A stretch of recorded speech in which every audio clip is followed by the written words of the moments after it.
So I had, mid-career, a chance conversation with a gentleman by the name of John English.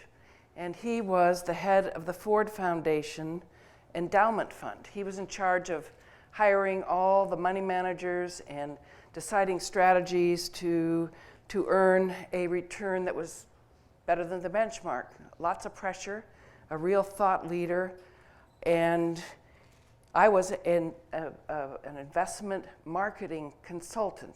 I had started my own firm and used him to check out my clients. Wonderful network of the people who were doing the leading edge stuff, and I would go to them and see what their opinion was on where it was going, where the market was going, where a certain kind of strategy was going, and then bring that back to the creative work I did with the firms at that time in a very entrepreneurial, exciting moment of investing. And he got on the phone and he said, Dana, you know I'm retiring. And I said, well, I actually didn't know John, and actually I didn't care. But he continued, he was English, British. He said, you know, life is in thirds. The first third you learn, the second third you earn, and the last third you return.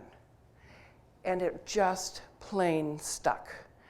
I was going full tilt in my career, doing extremely well, very satisfied, but there was something underneath where it wasn't quite enough, and it wasn't probably what I wanted to do to finish my life with. So I tucked that away, and then I had another conversation with a woman who had turned 60 and gone to Nepal on a trek and had seen women sweeping the streets at 4 a.m. with babies on their back, using chemicals, and she decided to go home, raise money, go back to the Bay Area, get enough funds and connect with a partner over there, and she went back in 1 year and built a daycare center. And I went, age 60, return, that's what's going to be my date. My date at age 60, I am going to officially start the return phase of my life. Well, what do you do? I mean, how do you think about what are you going to do? So it was this process. And it was important to come to New Hampshire and get settled, because you do need time to do this. You can't just go slamming into something without tidying up what you're leaving behind or going to co-work with.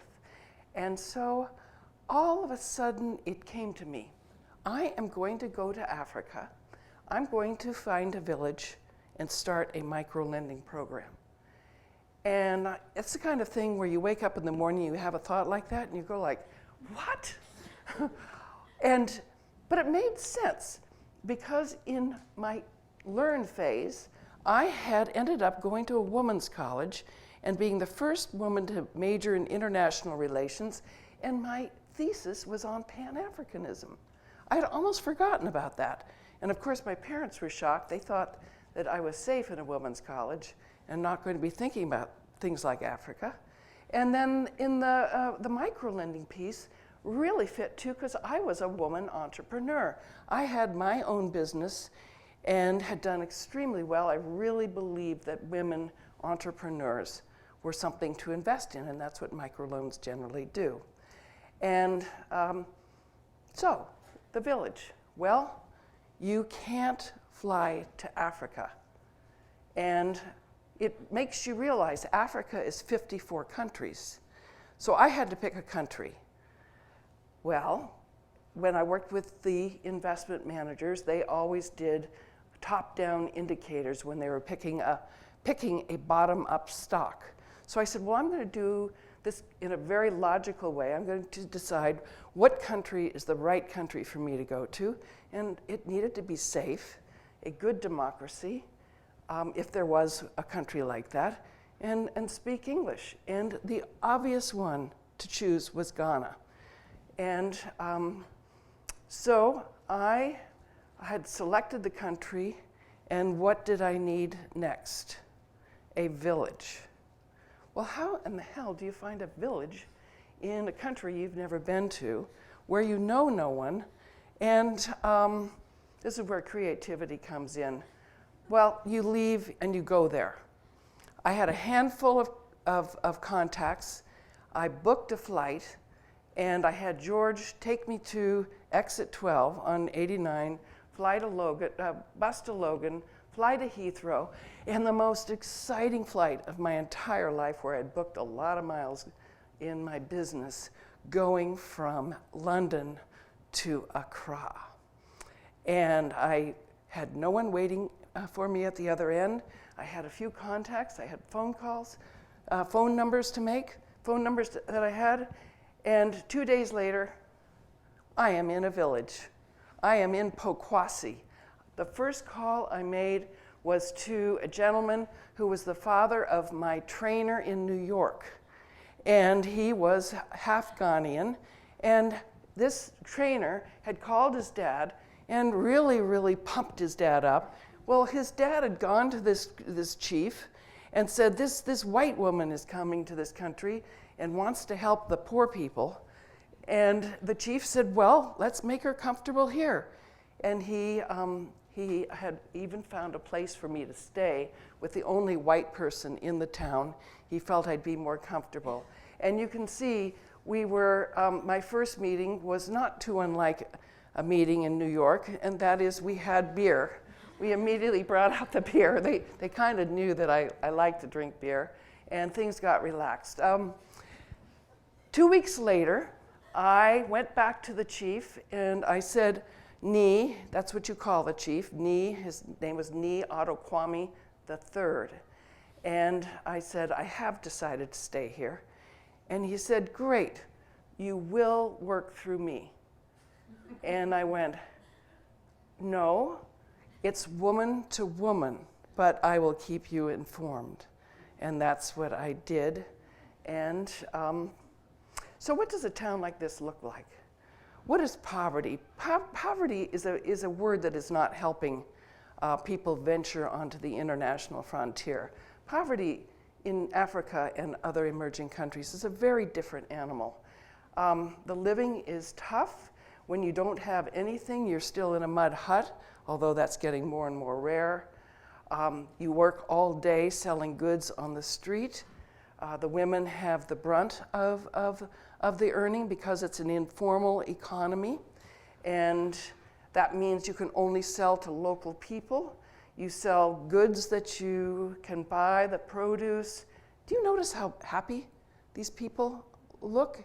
There's a spirit about, in spite of the grinding poverty, in spite of no electricity, in spite of having to go fetch water in the river, in spite of having to ask your kids to fetch the water because things still haven't gotten improved, people tend to stay at it. Down here is the one latrine for a big neighborhood. There is washing the kids in the laundry, cooking into the night on an open fire.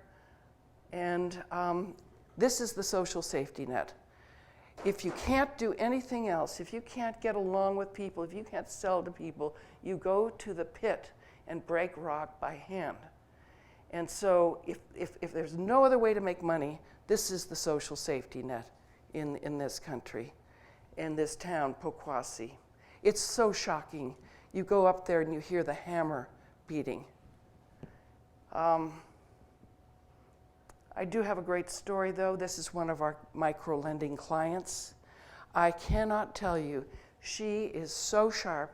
With the first loan she got, she had aspirations to get a lease on a plot of land where she could guarantee the employment to the people who came up every day to break the rock.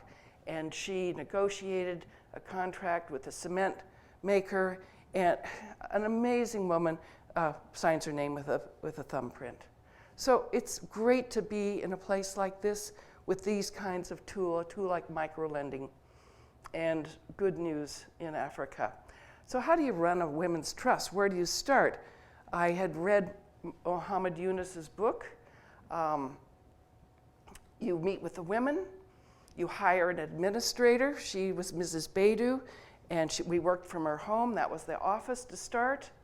We started to go dead.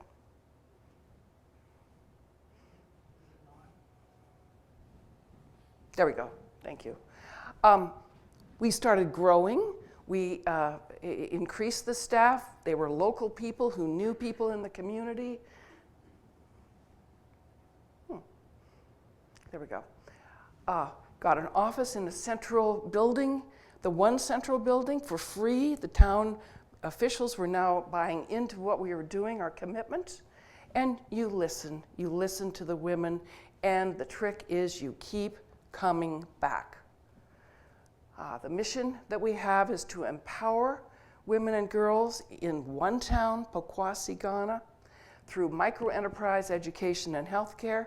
And the last piece we added, inspire others to do the same elsewhere. In microenterprise, we accomplished a lot over, since the end of last year. We had 3,200 loans that we, as an organization, gave out in this town. And here's the before, and here's the after. That's what you want to see. Okay, that is Adjoa before the loan. This is the same woman after the loan. She's diversified her inventory. She's made her kiosk better. She has a steadier return. That's all that microlending is about. The only things they can do is making clothes, hairdressing, selling bread. This woman was the first to get a $5,000 loan. She bought an oven and hired 10 more people, and her next loan, she wants to buy a truck, handle the distribution. Wouldn't you let this woman manage just about anything? She runs the drink business in town. And we bring in volunteers for business consulting from our community. The ripple effect is incredible. And learning crafts, learning new skills. Education, you want to keep girls in school. You want them to go from this to this. And I am not kidding, you do it. You can do it. You get them to graduate, you get them to stay in school, and you bring enrichment. You bring natural enrichment that they understand, that is geared to them. The first time imaginative learning is taught. And so computer classes were big. No one in town had pulled it together.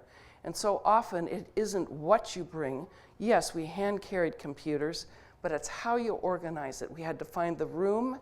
We had to get a commitment of the girls to carry the tables every single day. They carry tables and chairs to the only room we could secure, and they show up on time. Dominic teaches it, and it's standing room only, expanding from mornings to afternoons, and that's 20 computers that you bring over. But see, if we had just brought the computers to a non-functioning hub, you wouldn't be there. Great story. What about the men? People always ask us. Well, this is a scholarship ceremony where the girls are being honored, and we ask that they bring a guardian or a parent, and more than 50% of the adults attending were men. Unheard of in this town. Many other indicators where the culture starts changing. In healthcare, we brought over nurses, we set up clinics, we found them a place to have their baby weighing. This woman is a very skilled birth attendant, but this is where she does it. This is where the women give birth. And that's this kind of standard you have there. And you can see why 1 in 20 die in childbirth, not for not trying. Inspire others, this is replicable. A group from Skidmore heard about us, they started one. A group from Seattle heard about us, they started one. Group from California, she started one. She just moved there. Of course, California girls are crazy. and I am one.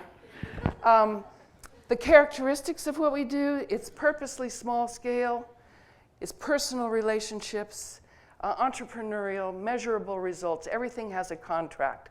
Everyone who joins in with us is committed to handling their end of the contract as we are.